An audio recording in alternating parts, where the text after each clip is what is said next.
Bismillahirrahmanirrahim. Assalamualaikum warahmatullahi wabarakatuh. Salam sejahtera untuk kita semua.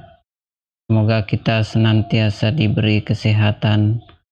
Pagi ini kita akan belajar bahasa Indonesia dengan tema resensi buku part 1. Karena nanti ada lanjutannya ya. Tujuan pembelajaran pertama, saya harap kalian mampu memahami pengertian, fungsi, dan tujuan resensi. Yang kedua, saya harap kalian mampu membandingkan berbagai resensi untuk mengetahui sistematika resensi itu seperti apa. Nah, marilah kita melangkah di bagian pertama atau bagian A. Untuk pengertian, resensi adalah penilaian terhadap karya orang lain dengan memberikan pertimbangan baik atau buruknya karya tersebut secara objektif, artinya utuh dalam karya orang tersebut. Ya, resensi ini biasanya mengupas buku, film, atau drama. Jadi bukan cuma buku yang bisa diresensi, tetapi film dan drama juga bisa. Nah, istilah lain resensi adalah membedah, mengupas, atau mereview. Fungsi resensi pertama, untuk mendapatkan umpan balik dan saran tentang buku yang ditulis. Yang kedua, memperkenalkan buku-buku yang diterbitkan.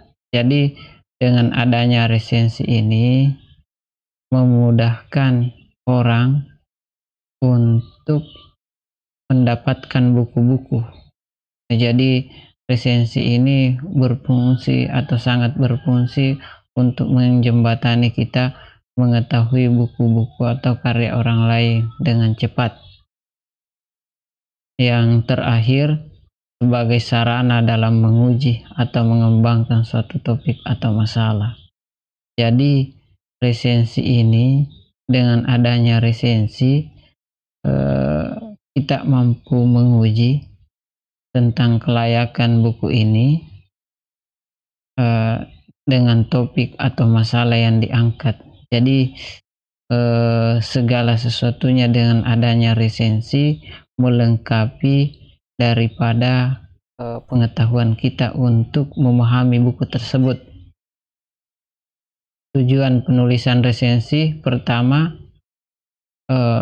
menimbang agar buku memperoleh perhatian dari orang yang belum membaca buku. Ini ya. Yang kedua, memberikan penilaian dan penghargaan terhadap isi buku sehingga penilaian itu diketahui oleh halayak.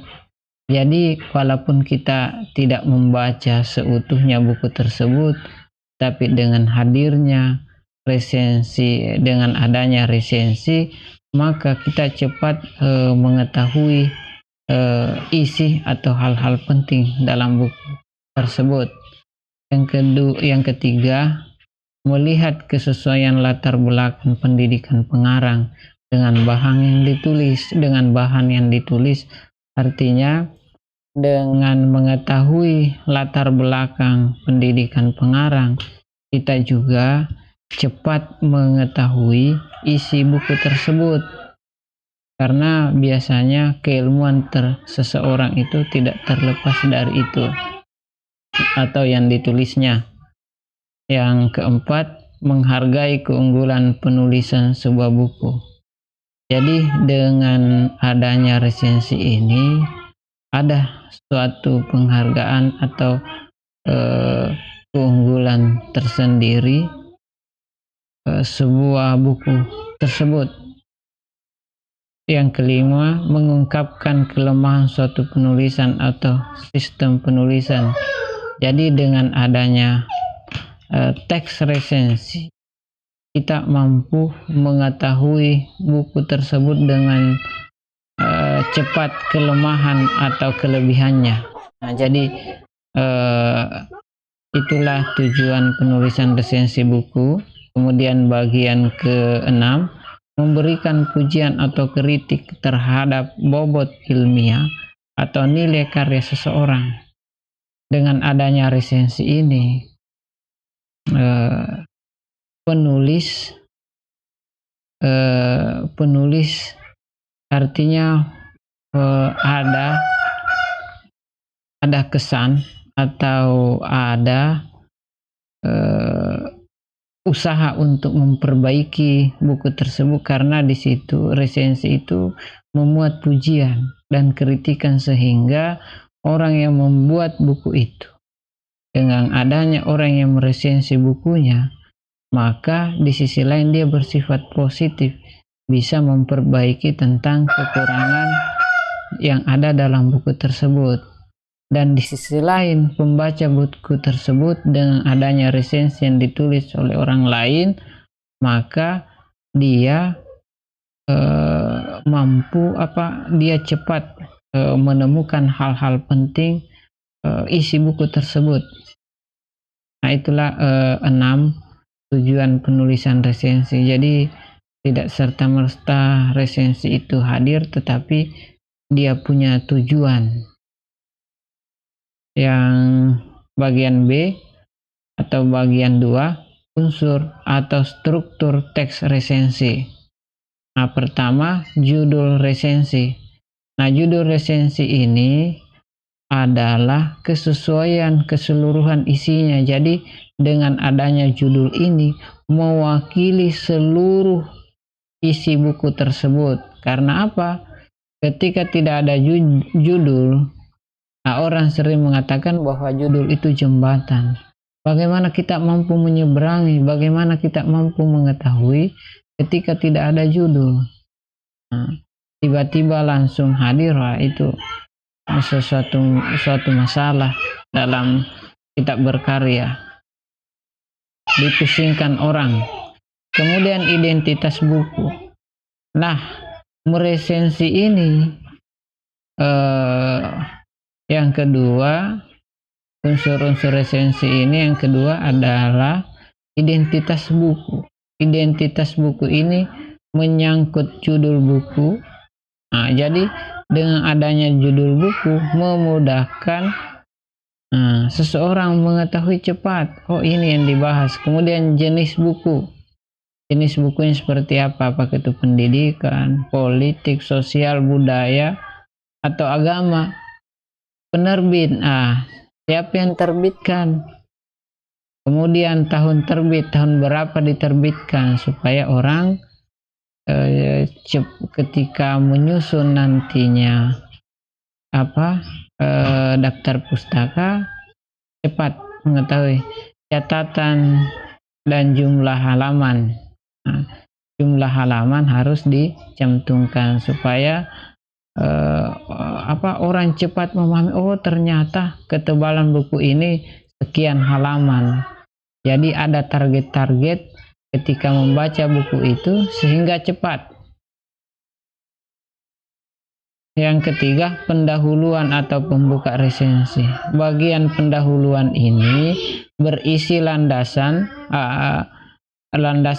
berpikir presensi. Artinya dengan adanya pendahuluan ini kita mampu memahami bahwa landasan berpikir orang yang meresensi buku itu keilmuannya sekian. Dengan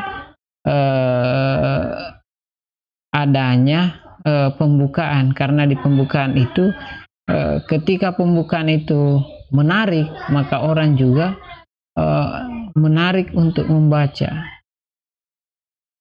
Yang keempat, isi resensi. Isi resensi ini adalah bagian inti resensi. Jadi bagian inti yang dimaksud ini adalah tubuh resensi secara keseluruhan yang menjelaskan atau mengembangkan apa-apa pandangan penulis terhadap buku tersebut secara utuh.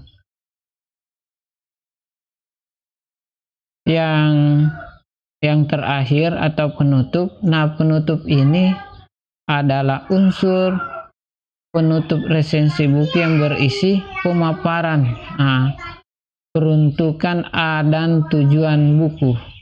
Jadi penutup ini memaparkan kembali secara ringkas apa isi mendetail dari buku itu, sehingga orang yang membaca resensi tersebut sangat mudah memahami isi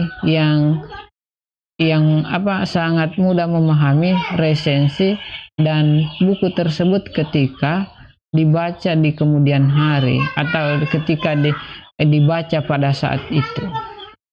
Nah, itulah ya unsur-unsur atau struktur resensi. Mudah-mudahan video pembelajaran ini bermanfaat, dan saya harap kalian menonton video pembelajaran ini dari awal sampai akhir agar mendapatkan pengetahuan yang utuh.